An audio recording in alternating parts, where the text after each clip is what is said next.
Renungan Kefas. Hati Tuhan tertuju kepada kematiannya.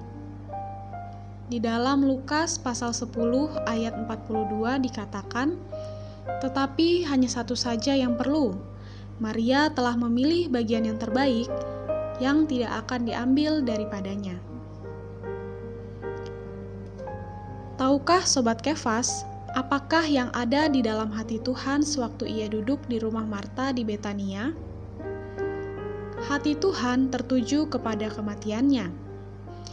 Dia tahu bahwa dia akan pergi ke Yerusalem untuk mati. Dia ingin para pengikutnya mengesampingkan pekerjaan-pekerjaan mereka, perbuatan-perbuatan mereka, dan menyertai dia untuk disalibkan. Maria yang tidak sibuk. Ia diam dan duduk dengan tenang mendengarkan perkataan manusia penyelamat. Hasilnya, ia tahu apa yang ada dalam hati Tuhan. Sobat Kefas, Maria sadar bahwa Tuhan akan pergi ke Yerusalem untuk mati. Tuhan sudah 2 kali mengungkapkan kematiannya kepada murid-muridnya.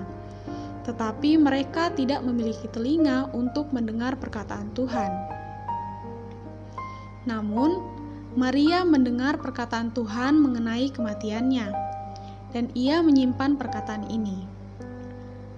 Setelah mendengar dan menerima perkataan Tuhan mengenai kematiannya, ia mencari kesempatan untuk mengurapinya sebelum dia mati. Satu-satunya orang yang tertarik kepada perkataan Tuhan mengenai kematiannya dan yang duduk dengan tenang mendengarkan perkataannya adalah Maria. Ia duduk di kaki Tuhan dan mendengarkan perkataan penyelamat, perkataan yang mengekspresikan keinginan dan kesukaannya. Di sini kita melihat satu-satunya urusan yang ada dalam hatinya sewaktu dia berada dalam perjalanan ke Yerusalem adalah kematiannya. Dan satu-satunya orang yang tertarik kepada perkataan Tuhan mengenai kematiannya dan yang duduk dengan tenang mendengar perkataannya adalah Maria. Saudara-saudari, mari membawa diri kita di dalam doa agar kita menjadi orang yang tertarik kepada perkataan Tuhan mengenai kematiannya, yang duduk dengan tenang mendengar perkataannya. Perkataan manusia penyelamat yang mengekspresikan keinginan dan kesukaannya. Puji Tuhan.